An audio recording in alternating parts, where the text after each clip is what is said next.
आप सभी का बहुत बहुत स्वागत है अष्टावक्र गीता के इस 15वें प्रकरण में। इस प्रकरण के आज हम 3 सूत्रों को एक साथ लेकर चलेंगे। सूत्र 18, 19 और 20। ये इस प्रकरण के अंतिम 3 सूत्र हैं। इसके बाद हम अगले 16वें प्रकरण में प्रवेश करेंगे। तो 18वां सूत्र क्या कह रहा है?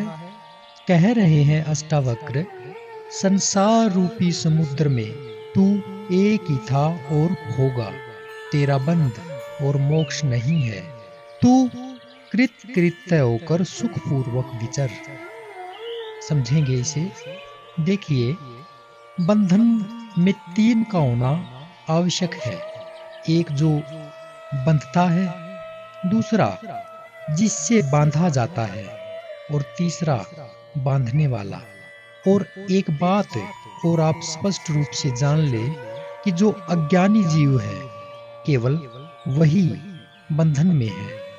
अज्ञानी का संसार के प्रति आसक्ति का होना, उसका मोह, उसकी वासना आदि उसे बंधन में डालती है, जिससे व्यक्ति अज्ञानवश स्वयं ही बंधता है। कोई उसे बांधने वाला नहीं है। संसार कभी किसी को नहीं बांधता, किंतु ज्ञान प्राप्ति के बाद ज्ञानी की दृष्टि बदल जाती है। वह अपने को शरीर, मन और अहंकार से परे शुद्ध चैतन्य आत्मा जान लेता है, जिससे सृष्टि और आत्मा का भेद समाप्त हो जाता है। अज्ञान का पर्दा हट जाता है। फिर वही एक चैतन्य मात्र रह जाता है। जब एक ही है तो न बंधन है न मोक्ष है। अब कौन किसको बांधे और कौन किसे मुक्त करे? इसलिए अष्टावक्र जी यहाँ पे कह रहे हैं कि तू हे राजा जनक, चैतन्य आत्मा होने से इस संसार रूपी समुद्र में एक ही था और आगे भी एक ही रहेगा। केवल अज्ञान के कारण तूने देह अभिमान होने के कारण अपने आप को चैतन्य आत्मा से भिन्न शरीर समझा था। यही तेरा बंधन था।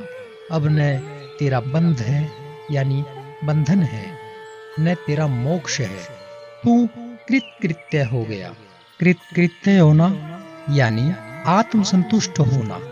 इसीलिए यहाँ पे अष्टावक्र जी कह रहे हैं कि अब तेरा हे राजा जनक ना तो कोई बंध है न मोक्ष है। तू कृत्य हो गया यानी आत्मसंतुष्ट हो गया।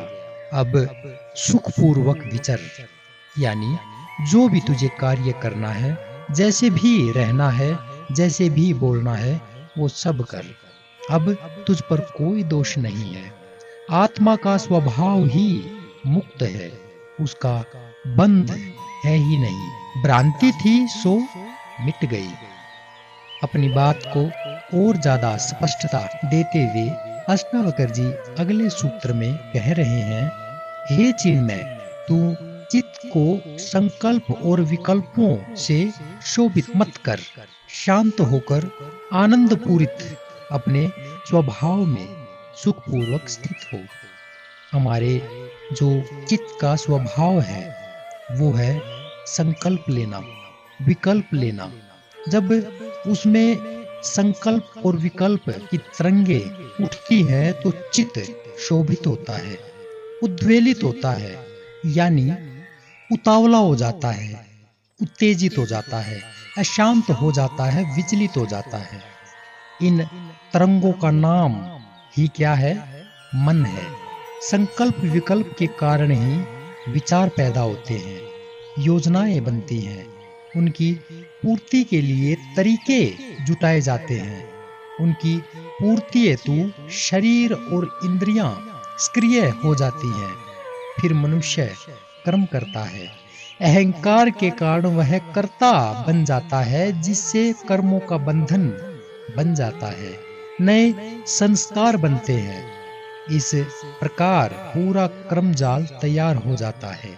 यह जो कर्मजाल है यही संसार है, यही बंधन है। इसलिए अष्टावक्र कह रहे हैं कि हे राजा जनक, तू चैतन्य आत्मा है, तेरा बंध और मोक्ष नहीं है, तू एक ही है और शांत है। इसलिए अब तू नए सिरे से अपने चित्त को संकल्प और विकल्पों से शोभित मत कर, यानी उत्तेजित मत कर, वरना फिर कर्मजाल में उलझ जाएगा।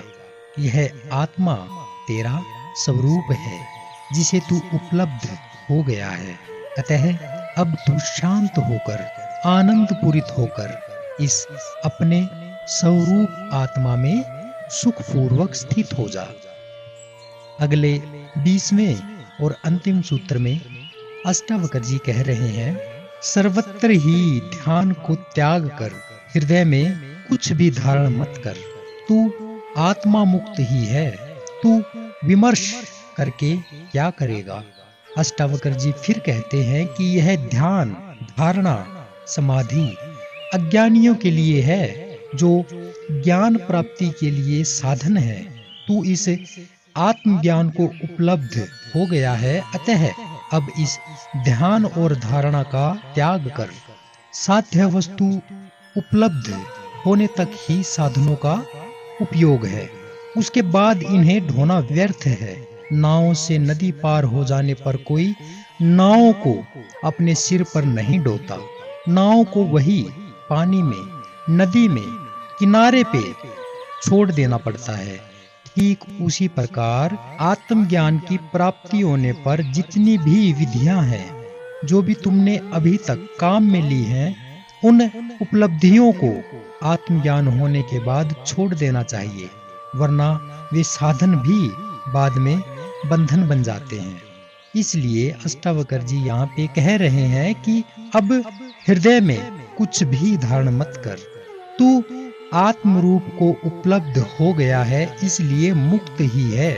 अब विचार करके क्या करेगा। अब ध्यान कहीं भी नहीं रह जाता, चित्त शून्य हो जाता है। यही निर्विकल्प समाधि है, यही आत्मा और परमात्मा की अनुभूति होती है। इसी के साथ हमारा ये 15वां प्रकरण समाप्त हुआ। मिलते हैं कल अगले एक और नए प्रकरण में। इसी के साथ आप सभी को नमस्कार।